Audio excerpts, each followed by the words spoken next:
I think I want to stop testosterone. So I got on testosterone because I thought I was a trans man and have since then realized I am non-binary, and Being trans is so funny because people are like, well, you're mentally ill, like, you should go see a psychiatrist.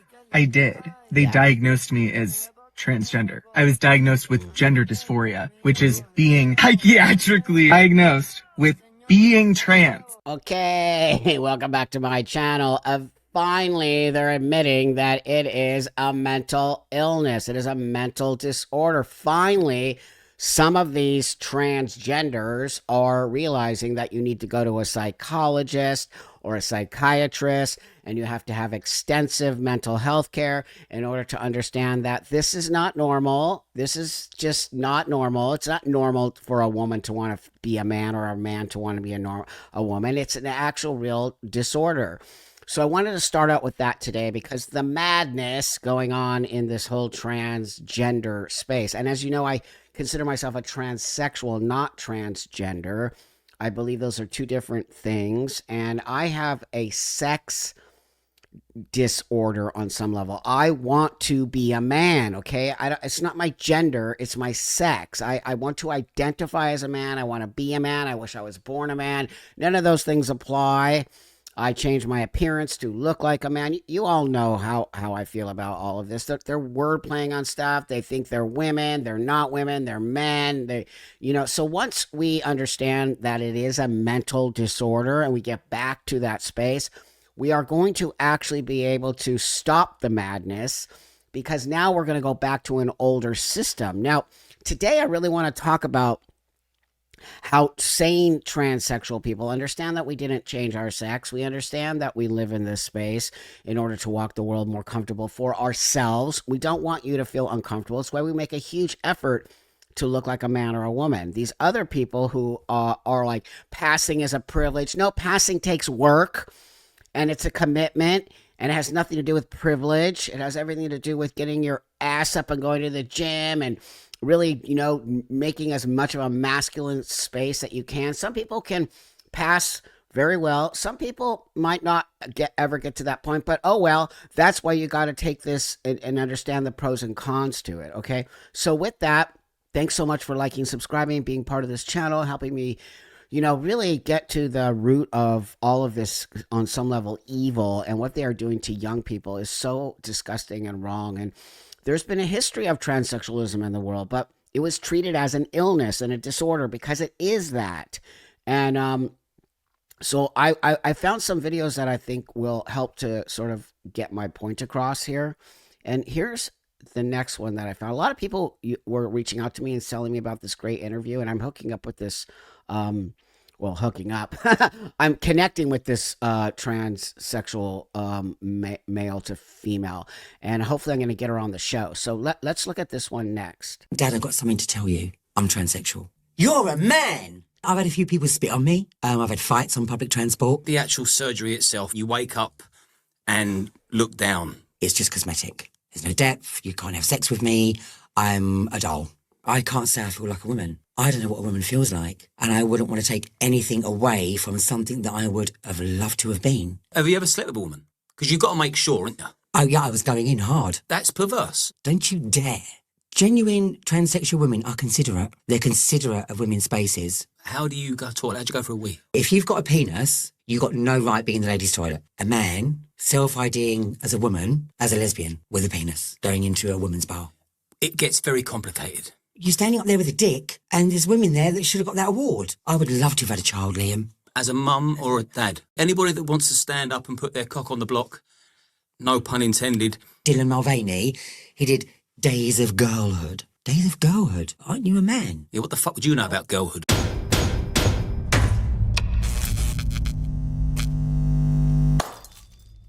Thank you for coming on. Thank you very much for having me. Powerful story and a powerful message, and one that is alien to me. So you're a trans woman, but you're well aware that you're a man, but you're anti-trans ideology.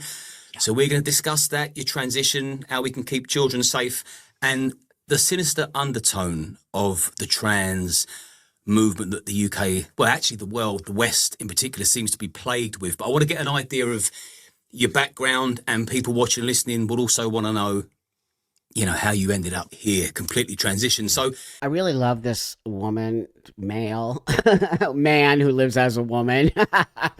And I don't think that actually they will care about me saying that. So that being said, this is the stuff that I'm so happy is coming out, of more transsexual women are coming up to the plate here and starting to show you that they don't want to have any part of this. This is completely wrong. The whole interview is great. I'm going to put the link to it because it's just, you know, I'm going to call her she out of respect because she's super cool. And, you know, that they're really showing you all the ins and outs of how they got to where they are. They never felt like, you know, they were a woman. They want to be a woman. There's a big difference in feeling. What does that mean? I used to say all the time, I feel like a man, because I didn't have the words for it. And I think as you get older in the transsexual space, you start to realizing, I don't really know what it means to feel like a man. I mean, I've changed a lot of my thought process through the ages. And, you know, I was earlier on like, I'm a man, you know what I mean? I did that. I actually did that. I've always been honest about it. But as I grew and became more mature and understanding what this actually means to transition, and that it's all about appearance. That's all I'm doing, is just changing my appearance. And that's what Samantha did as well. She just changed her appearance, and she understands that. And she's not going to take away your space. She doesn't want woman's space. She knows how to respect you in order to get respect from you. And it's why a lot of women respect transsexual women like that, because they're not trying to take over. They actually want to respect you because they really would love to be like you and be around you. It's the way I feel about men, and why I'm not a man. Like, I want to be a man, but all the men in my life are all so super cool with me. Gay man, straight man, whatever. It's more about just being around the men, and they've never had an issue with me. And they always thought it was so cool that I did this and that I got to sort of be in this space now. But now it's become this, you know, we don't want you in our space, but most men are totally cool with it. But I feel like I'm rambling. I just want to use her in the beginning. I'm going to call her. I apologize if it's going to upset some of you, but I think I'm going to owe her some respect here. I found this second video, this is going to be a third video, but this more larger video of this man talking about the history of transsexualism and how it literally went off the deep end. And I think it's a very profound video, and I think you'll enjoy listening to it with me right now. Until a few decades ago, men having operations to turn themselves into make-believe women was something which most of us only ever read about in the news of the world. Such cases were rarities and were viewed with a mixture of horror and sympathy by most people. Horror at the idea of a man being voluntarily castrated, and sympathy that anybody could be driven to such an act by psychological torment. Almost invariably, these people were men. We remember names such as April Ashley and Jan Morris, for example. Then that kind of thing became a bit of a craze, like hula hoops or yo-yos. It was taken up by young women, the kind who might otherwise be starving themselves or cutting their arms with razor blades. Previously, as I say, sex changes had been almost exclusively a male affair. But once women started wanting to have their bodies mutilated by having their breasts amputated, the whole thing moved into the mainstream. Before we knew it, men claiming to be women were demanding to play in women's sports, and young women were growing beards. Something which most of us had previously only ever seen in the carnival sideshow. I don't know. Some people are going to get very offended by him, but I love his honesty. We were in carnival sideshows. I mean, the bearded lady, that's a real thing. I actually know a woman who lives as a woman, and I think she has PCOS, but she has a full-on beard, and she wears it around. And I actually think it's kind of cool that she's super, like, she's just empowered by her beard. She's like, no, I'm a woman. I'm not trans. She never got called trans before, which is so interesting. But this guy's making some great points here. If any older viewers will remember the bearded ladies that used to crop up from time to time. Even at that point, things might have just died down naturally had it not been for the left-wing radicals who adopted sex changes as a new cause. It came along at just the right time. Nelson Mandela was free, CND was dead, homosexuality and abortion were legal, there was no Soviet Union to support anymore. What could a radical do with his or her time these days? This new battlefield was right on our doorstep and ripe for becoming something big. So it was that the trans movement was formed and promoted. Ostensibly, it was a humanitarian endeavour to save the lives of vulnerable people. We were told that such tragic victims of gender dysphoria were at increased risk of suicide and murder, for example. I just love this guy's points, and he's so right, as we all know. And it is the radical left, and they have taken this on as a cause and created all of this. Because if the thing is that in the beginning, how he talked about it was a weird thing for a man to want to have his penis cut out. We never talked about women. All of a sudden, this whole cohort of women who before were all about, like, you know, doing self-harm or bulimia or anorexia have now moved into the trans space. I'm a firm believer that this is exactly why these young girls are doing this. There's self-hate towards their bodies. There's a lot of SA going on. There's a lot of underlying things that they didn't want to expose. That's why they were rushing to transition these young people so that they could prove, whoever they are, is it the money, you know, is it a cause for the left to create money spaces for doctors? I mean, there's so many things that this could be. But that being said, when you rush them through and you don't really sit and talk about it, then you can just prove, see, they're trans. They know what they're talking about. The whole thing is built on such a insane false foundation. In next to no time, saying anything critical about this movement was becoming viewed in the same way as racism or homophobia. It became a hate crime. Most ordinary people knew that it was nuts, but they knew too that speaking out of turn could cost them their reputations or even their jobs, and so they remained silent. Everybody agreed to tell the same lie publicly, which was that a man who had been castrated and called himself Mary Jane or Angelique was precisely the same as an ordinary woman. Then inevitably the madness spread, and it was no longer necessary to have any surgery or even to take hormones to be considered a woman. It was enough for a man simply to declare, in defiance of all evidence, that he was a woman for this to be accepted as fact. See, this is so, it was all of a sudden, you didn't have to question it. This person knows who they are. This is what's happening. It's so crazy that we got into this, but he's making such brilliant points. It became this new sort of savior place. We're going to save all these young people from getting into this, you know, offing themselves or doing self-harm because they're trans and that's all they need. Been proven totally wrong. I have an idea that in the coming centuries, this lunacy will be placed in the same category as religious manias such as witch hunts or the Crusades. So many people abandoned their reason and were prepared to agree with obviously false statements, either out of fear or because they had been caught up in the frenzy. Now the show is over, although it might take some time to dismantle all the apparatus which was assembled to support the whole preposterous business.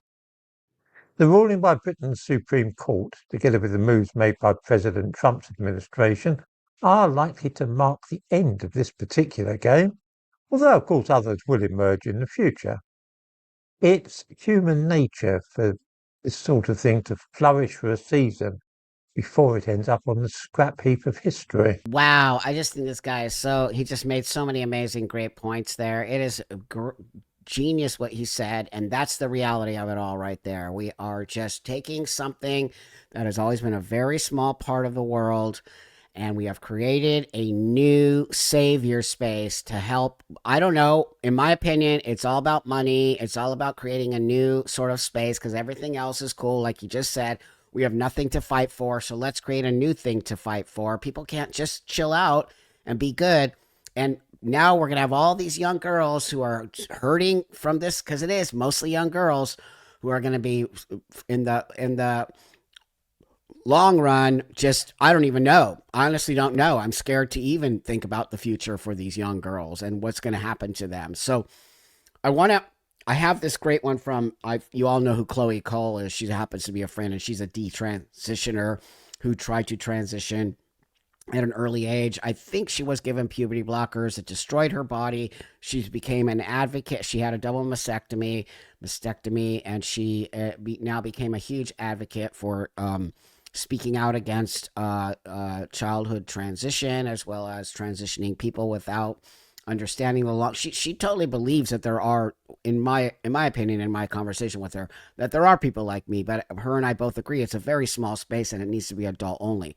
So I found this great piece she did here. Let me bring this up. Live Action recently just released an expose on Planned Parenthood and their role in the transitioning of minor children. Most of us know already that Planned Parenthood is the single biggest provider of services like abortions and prescription of birth control to young women in the United States. But what many of us don't know already is that the very beginning of Planned Parenthood was rooted in eugenics. The founder, Margaret Sanger, was a prominent eugenicist who sought to eradicate certain groups of the population, such as those who were Black, those who came from impoverished communities, and those who were disabled. And in the last decade, Planned Parenthood recently has begun to capitalize on another vulnerable group of people, those who struggle with their sense of their sex. And they're not just providing transgender services to adults. What this video shows is that Planned Parenthood is complicit and actively facilitates the medical transitioning of minors. Thank you for calling Planned Parenthood. Thank you for choosing Planned Parenthood, Greater New York. Thank you for calling Planned Parenthood, Minnesota, North Dakota, South Dakota. Hello, good afternoon. Thank you for calling Planned Parenthood. Hi, my name's Sophia. I'm just trying to schedule some gender-affirming care. I really just want to be able to get some testosterone to start my journey. So we just have to start by booking your initial appointment so you can come in to see one of our providers. Are you over 18? No, I'm 16. No, I'm 16. Oh, wow. So scary, you guys. But this is such genius stuff. So Planned Parenthood, they didn't have anything else to do anymore. So now they had to figure out another space to get their grubby little fingers in. So whatever you feel about abortion, that's a whole other subject. And if you want, we can talk about that. But now they're literally doing these things to 16-year-old kids. You just wait. You just wait. Good to be seen here then, 16 and older. Perfect. Okay, good. You're okay to do it for minors? Yes, you can legally get hormones under 18. How old are you?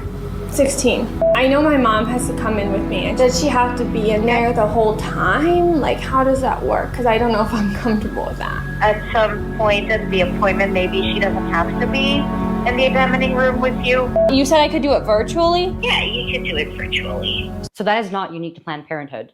It's actually a common practice for these different providers and these clinicians to have at least some part of these appointments be conducted independently of the parents, without them in the room, without them even being followed up with afterward about what is discussed between the child patient, and the clinician. Do you realize how insane this is? So I also want to tell you this, because I don't think people talk about it a lot. There's no like follow-ups with a lot of this. They don't like have you come in every 3 months. They don't tell you need to be back. How do I know this? Because many of the detransitioners told me that they were never told to come back. They just got the stuff and then they moved on. You know, you're supposed to get blood tests and be checked in on and see how are the hormones doing in your body. Plus, what about people who move? They lose. That's why we don't have a lot of statistics on this, because they're not keeping them and they lose track of their patients. They don't even know that maybe half of these patients have detransitioned now. So is that even in this the whole thing is so sloppy and so irresponsible on so many levels that this is our medical system? How is this our medical system? You just let a 16-year-old go in there. Okay, maybe they need to be with the parents, but the parents aren't in the actual room with them when they're being diagnosed by some nurse practitioner, checking off the boxes, and in 20 minutes to an hour, you're walking out there, I'm trans now and I'm taking hormones. I'll keep repeating it. Hormones are powerful. They change your whole makeup. They change so much of, you don't get to see it because it's inside. Maybe you get to see the beard growth and maybe you get to see more masculinization, but you're not understanding what's also going on inside your body. You know, I think 32 years on this, I have to say, knock on wood, that I have been pretty healthy, but I have been taking care of myself. Many of these kids have gained weight. Testosterone puts weight on your body, unhealthy weight. And if you don't work out, change your eating habits, understand that you're not going to just get muscle. It doesn't just come. Muscle just doesn't come. You got to go and work out to get that muscle. I think it's so and then they're all, excuse me, they're all on TikTok telling each other what hormones do and how to use hormones and how to take hormones and things you're going to see. It's like they're diagnosing each other on TikTok until you can't diagnose that maybe you have liver failure or for some reason you have these cramps in your system and you're not realizing you're getting vaginal atrophy and you're losing your hair and you know, it's just, oh, it's normal, all of this stuff. Are you really willing to lose your hair? Because once you lose your hair, it's not coming back. Once you grow the mustache and it's not going away unless you get electrolysis, and on and on and on. Supposedly, this is for the purpose of allowing the child some time to have privacy, to talk about things that they might not be comfortable with their parents. But what I think this does is it disempowers the parents. If they do not know what is fully going on with their child, and if they may not know what these treatments might fully entail for the kid, then they cannot be empowered by these adults who are supposed to help in helping their own children. The only reason why you would keep parents out of the decision that is a life-altering, life-changing decision is because you don't want the parents who are the adults who have a different way of looking at things to interfere with this child's choice of making this. Okay, I would never let my child go in that room without me. I don't care. It's just not going to happen. You're not going in the room without me. You like it? Okay, you don't like it? We're leaving. That's just how it is. I think what I want to say to parents here is this. I also have this great book that I'm going to put in the link that just came out, that if you're struggling, in fact, here, hold on. My friend wrote this, okay? Can you see it? It's called Gender Distress, the practical guide, the practical response to gender distress, tips and tools for families. And it right here, Pamela, I interviewed her a long time ago.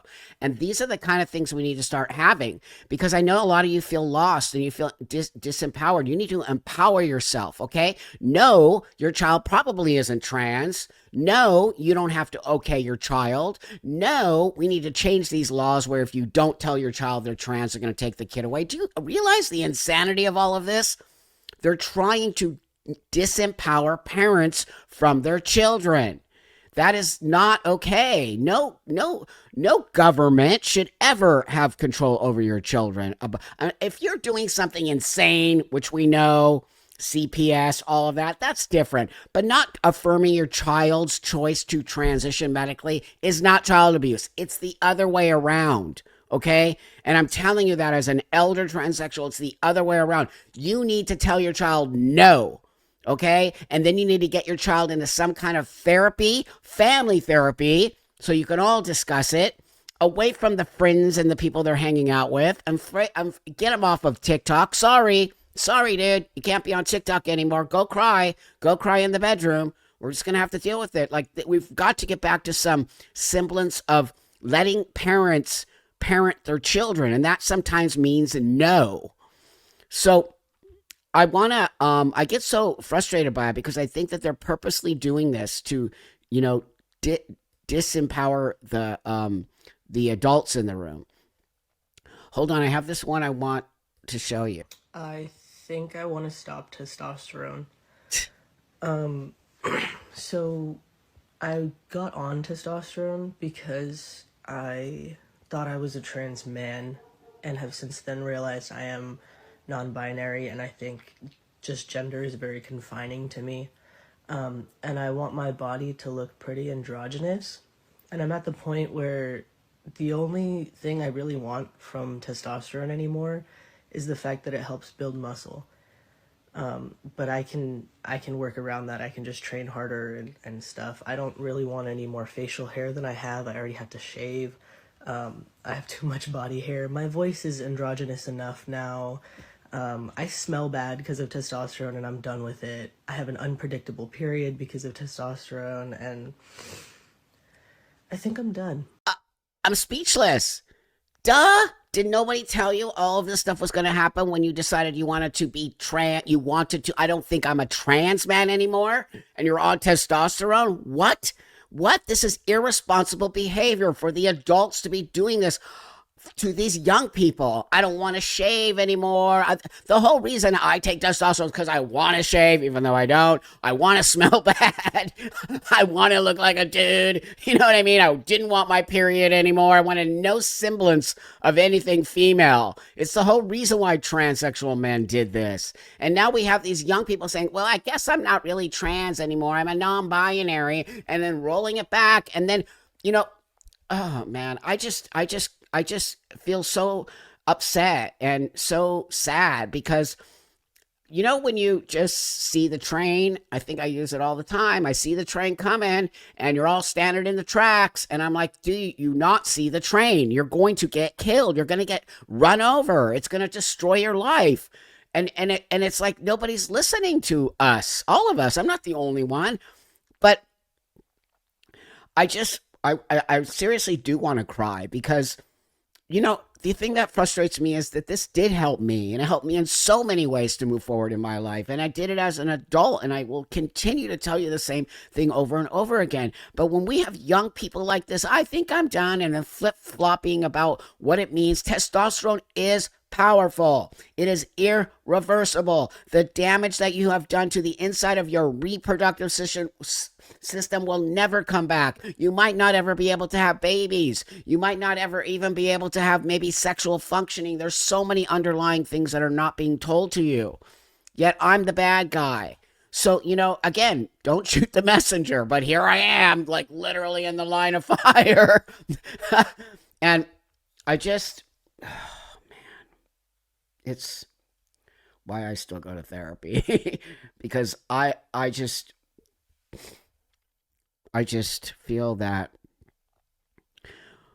the alarm has been raised for a long time, and I feel like they don't care about these young people. They only care about making money and creating this false narrative of trans people know who they are, and this false narrative that young people are trans and that babies are trans, and that the whole thing is absurd and sick.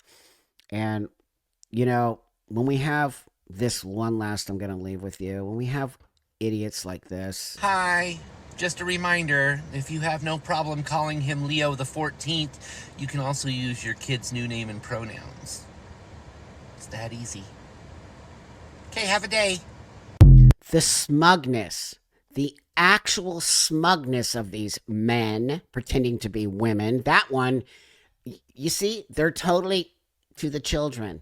Leave the kids alone, you freak. Okay, go do your cross-dressing stuff. Nobody cares. It's always been a thing. Dudes have always wanted to be women and always dress like women and do your weird little stuff in your bedroom. You go right ahead. But now that you brought it out into the world and you're targeting kids, and don't you dare talk to somebody else's parent like that. You're not trans. You're a cross-dresser, fetishist.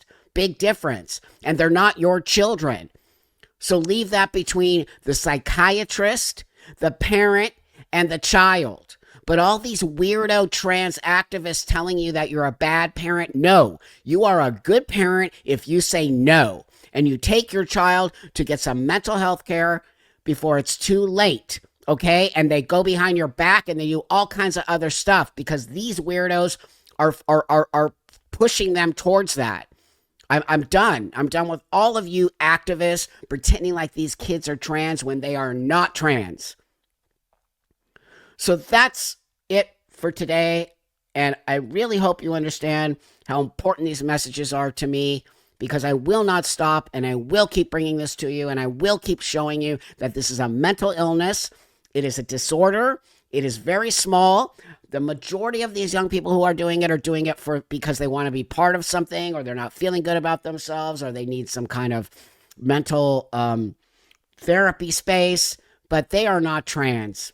And you're going to see, So before these kids get caught up in this irreversible space, you and I together need to yelling this from our rooftops. until the world sees this is a total grift. Thanks everybody for watching, subscribing, helping this channel grow. It means a lot to me, and I appreciate you all. I'll see you all Wednesday on the lives, okay? And that means a lot too, to be honest with you. I love the lives with you guys. So I'll see you later. Have a great rest of your day.